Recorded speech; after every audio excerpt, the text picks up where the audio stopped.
Hai, ketemu lagi dengan channel chemistry kita. Kali ini saya akan melanjutkan pembahasan soal asli TPS UTBK 2020 untuk aspek penalaran umum part yang ketiga. Bagi yang menginginkan soalnya, bisa kalian download di link yang ada di kolom deskripsi.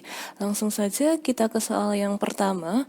Manakah informasi berikut yang memperkuat pernyataan banyak anak usia sekolah yang tidak bisa mendapatkan kesempatan pendidikan, terutama yang tinggal di daerah terpencil? Oke.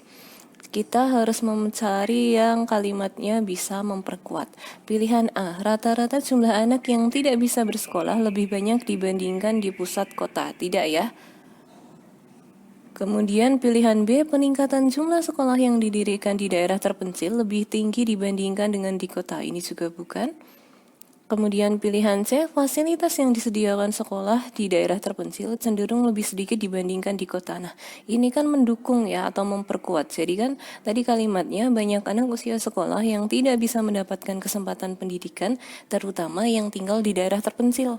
Nah, karena salah satunya fasilitas yang disediakan sekolah di daerah terpencil itu cenderung lebih sedikit jika dibandingkan di kota. Kita simpan dulu pilihan C.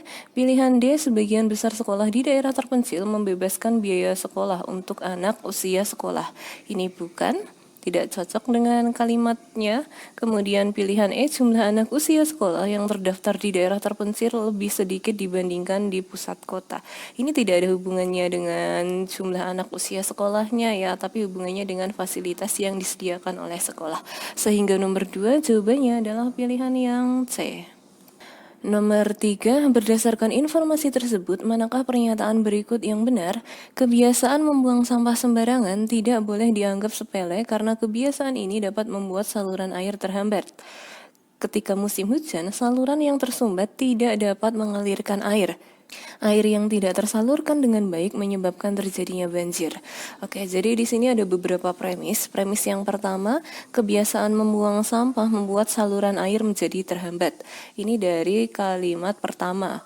Premis kedua, saluran air yang terhambat tersebut itu tidak dapat mengalirkan air. Jadi kesimpulannya ini bisa saya coret ya, yang saluran air terhambat, saluran air terhambat. Kemudian premis yang ketiga, air yang tidak tersalurkan dengan baik menyebabkan terjadinya banjir. Berarti kan ketika air itu tidak mengalir atau tidak tersalurkan itu dapat menyebabkan banjir. Berarti kan ini juga bisa coret-coret. Sehingga kesimpulannya kebiasaan membuang sampah itu dapat menyebabkan banjir. Pilihan A, banjir disebabkan oleh kebiasaan orang membuang sampah sembarangan. Oke, ini langsung ketemu. Nomor 3 jawabannya pilihan yang A. Nomor 4, berdasarkan informasi tersebut, manakah pernyataan berikut yang pasti benar? Saat ini, kesadaran masyarakat terhadap masalah sampah plastik sudah sangat tinggi. Hal ini terlihat dari beberapa perilaku seperti menghindari penggunaan sedotan plastik dengan menggunakan sedotan logam yang bisa dipakai ulang. Perilaku masyarakat ini dapat berdampak pada berkurangnya tingkat pencemaran lingkungan akibat sampah plastik. Jadi intinya masyarakat sekarang ini kesadarannya sudah tinggi dengan cara mengurangi penggunaan sedotan plastik dan menggantinya dengan sedotan logam. Sehingga ketika ada pengurangan penggunaan sedotan plastik, maka tingkat pencemaran lingkungan itu juga dapat berkurang. Pilihan A, seseorang yang tidak menggunakan botol plastik tidak menyumbang pencemaran lingkungan. Belum tentu ya, pencemaran lingkungan itu tidak hanya dilihat dari penggunaan botol plastik atau tidak. Kemudian pilihan B, kesadaran masyarakat meningkat karena penggunaan botol plastik dibatasi. Di sini tidak ada pernyataan bahwa penggunaan botol plastik itu dibatasi, sehingga pilihan B bukan. Pilihan C, ketika masyarakat menggunakan sedotan logam, tingkat pencemaran lingkungan dapat berkurang. Nah, ini sesuai konteks ya tadi. Jadi, masyarakat ini sudah mulai mengurangi penggunaan sedotan plastik dengan menggunakan sedotan logam, sehingga tingkat pencemarannya dapat berkurang. Sehingga nomor 4 jawabannya adalah pilihan yang C. Nomor 5, berdasarkan pernyataan tersebut, manakah yang paling mungkin menjadi akibat lamanya waktu memasak rendang? Rendang dimasak dalam waktu lebih lama jika dibandingkan dengan masakan lainnya. Makin lama dimasak, makin enak rasanya. Jadi intinya, kenapa rendang itu dimasak lebih lama dibandingkan dengan masakan lainnya? Karena ketika dia dimasak lebih lama, maka rasanya semakin enak. Oke, pilihan A, rendang adalah masakan yang sulit dibuat, bukan ya? Pilihan B, rendang hanya dimasak untuk acara-acara khusus, bukan juga. Pilihan C, rendang lebih banyak disukai daripada masakan lainnya. Iya ya, jadi semakin lama kita memasak rendang, maka akan lebih enak rasanya, sehingga akan lebih disukai daripada masakan lainnya. Kita simpan dulu pilihan C. Pilihan D, rendang dimasak dengan menggunakan banyak rempah-rempah. Ini bukan. Pilihan E, rendang yang dimasak dengan cepat kurang digemari orang. Ini juga bukan ya, sehingga nomor 5 jawabannya pilihan yang C. Nomor 6, manakah pernyataan berikut yang menggambarkan kualitas simpulan tersebut? Penerbit majalah saat ini mengalami kerugian karena masyarakat memilih untuk membaca melalui internet. Guna mengurangi kerugian, banyak cara dilakukan, misalnya mengurangi jumlah halaman. Penerbit yang mengikuti perkembangan media memanfaatkan internet dalam melakukan terobosan pemasaran untuk menekan biaya promosi dan meminimalisasi kerugian. Simpulan berdasarkan informasi dalam teks tersebut adalah banyaknya berita di internet tidak menyebabkan kerugian para penerbit majalah. Jelas salah ya. Di sini kan tadi ada kalimat bahwa penerbit majalah saat ini itu mengalami kerugian karena banyak masyarakat yang memilih untuk membaca melalui internet. Jadi kesimpulannya ini saling bertolak belakang, jadi pasti salah.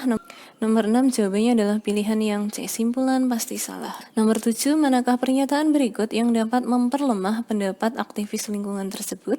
Indonesia menjadi salah satu negara penghasil sampah plastik terbesar di dunia. Penyebabnya adalah sebagian besar masyarakat menggunakan plastik sekali pakai.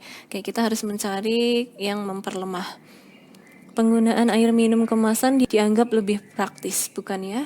Pilihan B, banyak penjual barang memberikan kantong plastik gratis, ini juga bukan memperlemah. Pilihan C, penggunaan plastik sekali pakai merupakan kebiasaan masyarakat, ini juga bukan. Nah, pilihan D, saat ini masyarakat lebih banyak menggunakan tas pribadi saat berbelanja.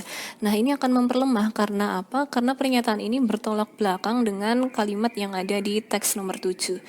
Kita simpan dulu. Pilihan E, pelaku industri belum menggunakan plastik ramah lingkungan, ini juga bukan. Sehingga nomor 7 jawabannya adalah pilihan yang D. 8. Berdasarkan informasi tersebut, manakah pernyataan berikut yang pasti salah? Nutrisi berperan penting dalam kesehatan seseorang. Kekurangan nutrisi tertentu dapat menyebabkan kematian. Salah satu sumber nutrisi adalah sayur dan buah. Sayur mengandung serat, potasium, magnesium, antioksidan, dan fenol yang terbukti dapat menurunkan tekanan darah dan kolesterol. Serangan jantung dan kolesterol berkontribusi pada kematian, di mana terbukti 1 dari 7 orang meninggal dunia karena stroke dan serangan jantung akibat kurangnya konsumsi sayur dan buah. Oke, kita akan cari yang pasti salah. Pilihan A, orang yang tidak makan buah berpotensi kekurangan gizi. Bisa jadi ya ini. Kemudian pilihan B, 6 dari 7 orang yang mengonsumsi buah tidak mengalami serangan jantung. Oke, iya ya, dari pernyataan ini 1 dari 7 orang meninggal dunia, berarti kan 6 dari 7 orang tidak akan mengalami serangan jantung sehingga tidak ada kematian. Dan nomor 8, mengonsumsi sayur yang mengandung magnesium meningkatkan tekanan darah. Bukan ya, magnesium ini kan salah satu kandungan yang ada dalam sayur. Ketika dia mengandung magnesium, maka dia akan menurunkan tekanan darah nih. Sehingga pilihan C pasti salah. Nomor 8 jawabannya adalah pilihan yang C. 9. Manakah pernyataan berikut yang akan memperkuat argumen Kepala Sekolah SMA X tersebut? Kepala Sekolah SMA X mengatakan bahwa banyak siswa SMA X yang lulus UAN dengan nilai yang baik tahun ini. Hal ini disebabkan oleh metode belajar aktif yang diterapkan oleh sekolah. Berarti kan dengan kata lain, nilai siswa SMA X itu menjadi lebih baik dan banyak yang lulus karena ada metode baru yang diajarkan, yaitu metode belajar aktif yang sebelumnya belum diajarkan. Pilihan A, metode belajar aktif belum pernah diterapkan pada tahun sebelumnya. Iya ya, jadi karena adanya pengajaran dengan metode baru ini, nilainya menjadi semakin baik. Kita simpan dulu. Pilihan B, selain metode belajar aktif, semua guru juga menggunakan berbagai metode mengajar lain. Ini tidak akan sejalan dengan pendapat, tidak akan memperkuat. Kan berarti dengan kata lain, metode lain itu juga menyumbang persentase dalam peningkatan nilai siswa. Jadi pilihan B bukan.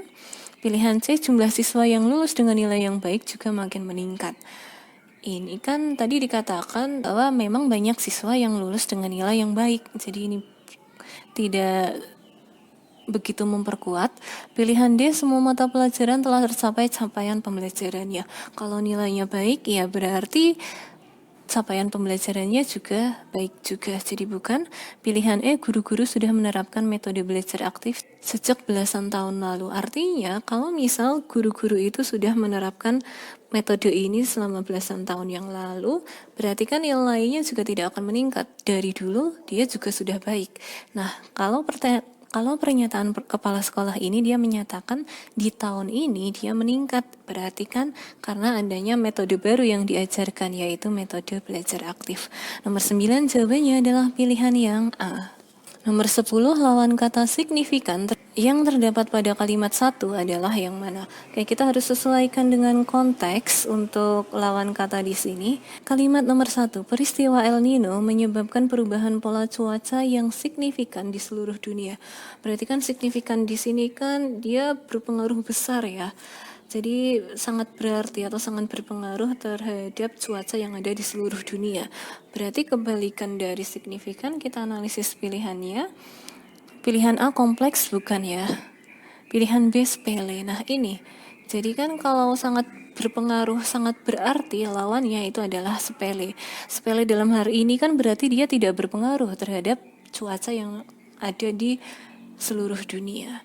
Pilihan C samar bukan, pilihan D besar dan kabur bukan juga ya. Nomor 10 jawabannya adalah pilihan yang D. 12. Di manakah sebaiknya posisi kalimat hal itu sekaligus dapat mendorong siswa untuk gemar membaca pada bacaan di atas? Pilihan A antara kalimat 3 dan 4. Pembelajaran bahasa dan sastra yang baik dapat melahirkan peserta didik yang terampil menggunakan bahasa secara baik. Pembelajaran bahasa dan sastra yang baik juga dapat menghadirkan pengalaman estetik dan mengembangkan kemampuan berbahasa peserta didik. Ini kalimatnya sudah berkaitan, tidak perlu ada tambahan. Kemudian pilihan B antara kalimat 4 dan kalimat 5. Kalimat 4, pembelajaran bahasa dan sastra yang baik juga dapat menghadirkan pengalaman estetik dan mengembangkan kemampuan berbahasa peserta didik. Hal itu sekaligus dapat mendorong siswa untuk gemar membaca. Masuk ya? Jadi ketika kita belajar bahasa dan sastra, selain kita mendapatkan pengalaman estetik, nah, kalau kita mendapatkan pengalaman estetik dan kita dapat mengembangkan kemampuan berbahasa, artinya kan pasti para siswa yang lain itu juga akan terdorong untuk gemar membaca. Sehingga nomor 12 jawabannya adalah pilihan yang B. 13. Tujuan penulisan perbaikan itu harus disertai oleh pengembangan sumber daya guru. Pada kalimat 2 bacaan di atas adalah yang mana? Oke. Saya akan baca dari kalimat sebelumnya. Pendidikan sastra dan bahasa memang tidak cukup mengandalkan segi-segi taktis, seperti adanya perubahan pengajaran atau pengembangan kurikulum. Perbaikan itu harus disertai oleh pengembangan sumber daya guru dan pemerkayaan khasanah bacaan atau buku dan sastra. Jadi dengan kata lain, guru itu merupakan salah satu komponen yang berpengaruh terhadap pendidikan sastra dan bahasa. Pilihan A memberi penekanan bahwa guru satu-satunya faktor penentu keberhasilan pendidikan bahasa. Bukan hanya guru ya, tadi dari kalimat 2 ini ada pemerkayaan hasanah juga. Jadi pilihan A kurang tepat. Pilihan B memberi contoh mengenai peran guru dalam perubahan dan kurikulum bahasa. Ini juga tidak ya, dia tidak memberikan contoh, tapi kan dia seperti menekankan bahwa guru itu salah satu faktor yang bisa mempengaruhi keberhasilan pendidikan bahasa. Jadi pilihan B bukan. Pilihan C menambahkan informasi bahwa guru merupakan salah satu unsur dalam pendidikan bahasa. Nah, ini kita simpan dulu. Pilihan D menggambarkan bagaimana pendidikan bahasa menyertai pengembangan guru. Jadi di sini pengembangan guru itu yang akan menyertai pengembangan pendidikan bahasa. Jadi bukan pendidikan bahasa menyertai pengembangan guru ya. Jadi pilihan D salah. Pilihan D menyanggah argumen yang menentang pengembangan sumber daya guru. Tadi kalimatnya tidak menyanggah, sehingga nomor 13 jawabannya adalah pilihan yang C. Oke, cukup sekian untuk pembahasan soal asli TPS UTBK bagian penalaran umum. Jika ada yang mau ditanyakan, silahkan ditanyakan. See you.